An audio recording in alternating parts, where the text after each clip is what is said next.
ನೋವ ಈಗ ಕುರ್ಚಿ ಮೇಲೆ ಕೂಡಬೇಕಾದ್ರೆ ಚಂದಾ ಸಾಹೇಬ್ ಮತ್ತು ಮೊಹಮ್ಮದ್ ಅಲಿ ಅವರು ಜಗಳ ಆಗ್ಯಾರ ಕಲಹ ಆಗ್ಯಾರ ಏನಪ್ಪ ಅಂದ್ರೆ ಇವ್ರು ಚಂದಾ ಸಾಹೇಬ ಇವ್ರು ಮೊಹಮ್ಮದ್ ಅಲಿ ಇದ್ದು ಓಕೆನಾ ಈಗ ನಾನು ಇಬ್ಬರು ಕೂಡಬೇಕಾದ್ರೆ ಜಗಳ ಆಗ್ಯದ ಇಬ್ಬರು ಇವ್ರೇನ್ ಮಾಡ್ತಾರ ಈಗ ನಾ ಹೆಂಗ್ ಮಾಡಬೇಕಂದ್ರೆ ಬ್ರಿಟಿಷರ್ ಇರ್ತಾರ ಫ್ರೆಂಚರು ಮತ್ತು ಬ್ರಿಟಿಷರ್ ಇರ್ತಾರ ಇವ್ರೇನ್ ಮಾಡ್ತಾರಪ್ಪ ಅಂದ್ರೆ ಈ ಮನುಷ್ಯ ಏನ್ ಮಾಡ್ತಾನ ಮೊಹಮ್ಮದ್ ಅಲಿ ಮನುಷ್ಯ ಇವ್ರೇನ್ ಮಾಡ್ತಾನ ಬ್ರಿಟಿಷರ್ ಬಳಿ ಹೋಗ್ತಾನ ಇವ್ರಿಗೆ ಮಾತಾಡ್ತಾನ ಈ ಮನುಷ್ಯ ಏನ್ ಮಾಡ್ತಾನ ಇಲ್ಲಿ ಯಾರು ಚಂದಾ ಸಾಹೇಬ ಇವ್ರು ಫ್ರೆಂಚರ್ ಬರ್ತಾರ ಇವ್ರು ಫ್ರೆಂಚ್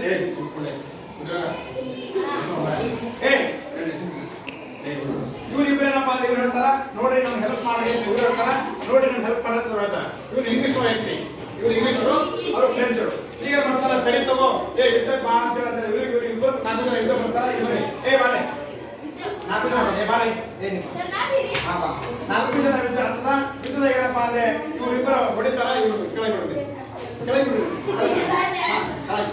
ಇವ್ರಿಬ್ಬರು ಏನಪ್ಪ ಅಂದ್ರೆ ಇವರಿಬ್ಬರು ಹೋಗ್ಬಿಡ್ತಾರ ಇವರಿಬ್ಬರು ಸತ್ತೋಗ್ಬಿಡ್ತಾರ ಆ ಯುದ್ಧದಲ್ಲಿ ಈಗ ಏನಪ್ಪ ಅಂದ್ರೆ ಇವ್ರು ಇಂಗ್ಲಿಷ್ ಇಲ್ಲೇನಪ್ಪ ಅಂದ್ರೆ ಇವ್ರು ಬರ್ತಾರಲ್ಲ ಇವರು ಮೊಹಮ್ಮದ್ ಅಲಿ ತುಂಬಾ ಚೇರ್ ಕೂರಿಸ್ತಾರೆ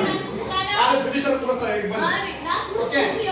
ಇವಾಗ ಬ್ರಿಟಿಷರ್ ಕೂರಿಸ್ತಾರೆ ಚೇರ್ ಮೇಲೆ ಈಗ ಏನ್ ಮಾಡ್ತಾರ ಬ್ರಿಟಿಷರು ತದನಂತರ ಸ್ವಲ್ಪ ದಿನ ನಂತರ ಇವನಿಗೆ ಇದು ಮಾಡಿ ಅಧಿಕಾರ ಬ್ರಿಟಿಷರ್ ತಗೋತಾರ ಇವ್ರು ಬುದ್ಧಿನೇ ಅಧಿಕಾರ ತಗೋದು ಅಂತ ಹೇಳಿ ಆಮೇಲೆ ಇವನಿಗೆ ಹೊಡಿತಾವನು ಇವ್ರು ಕೊಡ್ತಾರಲ್ಲ ಇವನಿಗೆ ಸಂಘರ್ಷ ಕೊಡಿಸ್ತಾನೆ ಈಗ ಆಮೇಲೆ ಇವನಿಗೆ ಕೂಡ ಹೊಡೆದು